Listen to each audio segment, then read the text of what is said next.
अस्सलामु अलैकुम। आज हम बात करेंगे बकरीद के त्योहार और कुर्बानी के अजीम महान मकसद के बारे में। बकरीद, जिसे ईद उल अजहा के नाम से भी जाना जाता है, मुसलमानों के लिए एक पवित्र त्योहार है। यह दिन अल्लाह की राह में कुर्बानी देने का दिन है, जो हजरत इब्राहीम अलैहिस्सलाम की उस महान कुर्बानी की याद दिलाता है जब उन्होंने अल्लाह के हुक्म पर अपने प्यारे बेटे हजरत इस्माइल अलैहिस्सलाम को कुर्बान करने का फैसला किया। कुर्बानी केवल एक रस्म नहीं, बल्कि एक ऐसी इबादत है जो दिल में तक़वा, परहेजगारी, इखलास, निष्कलुष नीयत और अल्लाह की मोहब्बत को मजबूत करती है। कुर्बानी की यह दास्तान कुरान पाक में सूरह साफ़ात में बयान की गई है।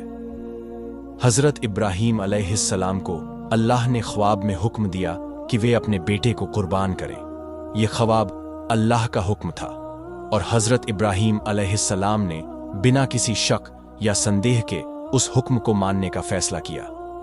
उन्होंने अपने बेटे हजरत इस्माइल अलैहिस्सलाम से इस बारे में बात की और हजरत इस्माइल अलैहिस्सलाम, जो स्वयं भी अल्लाह के नेक बंदे थे, ने कहा, अब्बा जान, जो हुक्म अल्लाह का है उसे पूरा कीजिए, आप मुझे सब्र करते हुए पाएंगे। यह जवाब उनके ईमान और अल्लाह पर भरोसे की मिसाल है।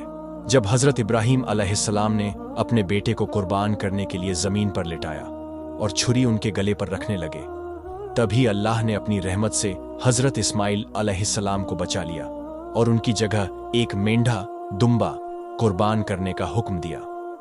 यह वाकया हमें सिखाता है कि अल्लाह का असली मकसद इंसान की आजमाइश लेना था और हजरत इब्राहीम अलैहिस्सलाम और हजरत इस्माइल अलैहिस्सलाम ने अपने ईमान और तकवा से इस इम्तिहान में कामयाबी हासिल की।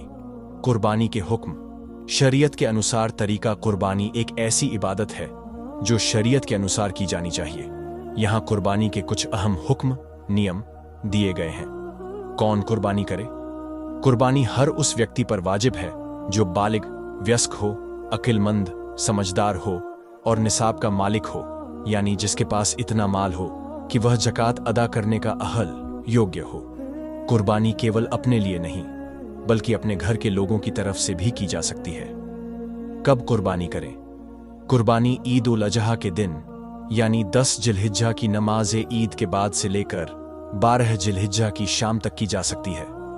सबसे बेहतर यह है कि 10 जिलहिज्जा को ही कुर्बानी की जाए। कुर्बानी का जानवर। कुर्बानी के लिए जानवर जैसे बकरी, दुम्बा, बैल या ऊंट का स्वस्थ और शरीयत के अनुसार होना जरूरी है। जानवर की उम्र भी निर्धारित है। बकरी या दुम्बा कम से कम 1 साल का, बैल या भैंस 2 साल का और ऊंट 5 साल का होना चाहिए। जानवर में कोई दोष या बीमारी नहीं होनी चाहिए, जैसे वह अंधा, लंगड़ा या बीमार न हो। कुर्बानी का तरीका। कुर्बानी करते समय नियत, इरादा करना जरूरी है। कुर्बानी अल्लाह के नाम पर की जाती है और इसके लिए बिस्मिल्लाह और तकबीर, अल्लाहु अकबर पढ़ना आवश्यक है।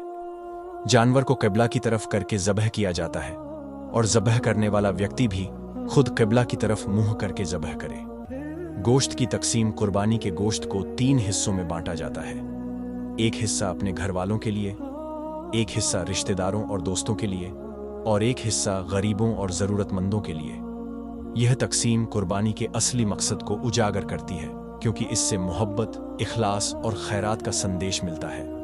कुर्बानी का मकसद तकवा और इखलास। कुरान पाक में सूरह अल-हज 22:37 में अल्लाह फरमाता है, ना उनका गोश्त अल्लाह तक पहुंचता है, ना उनका खून, बल्कि अल्लाह तक तुम्हारा तकवा पहुंचता है। इस आयत से साफ होता है कि कुर्बानी का मकसद केवल जानवर ज़बह करना नहीं, बल्कि अपने नफ्स को अल्लाह के आगे झुकाना, अपनी इच्छाओं को अल्लाह के हुक्म के आगे कुर्बान करना और दिल में तकवा पैदा करना है।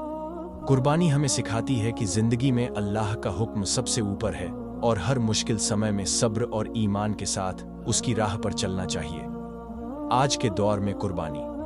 रूहानी अहमियत। आज के दौर में जब दुनिया भौतिकता और स्वार्थ की तरफ बढ़ रही है, कुर्बानी का पैगाम और भी ज्यादा अहम हो जाता है। कुर्बानी हमें सिखाती है कि अपनी नफ्स की ख्वाहिशों को कुर्बान करके अल्लाह के हुक्म को अपनाना चाहिए। यह हमें गरीबों और ज़रूरतमंदों के साथ हमदर्दी का सबक देती है और अपनी दौलत को दूसरों के साथ बांटने का संदेश देती है। ईद मुबारक। अल्लाह से दुआ है कि वह हम सब की कुर्बानी को कबूल फरमाए और हमारे दिलों में तकवा, इखलास और मोहब्बत पैदा करे।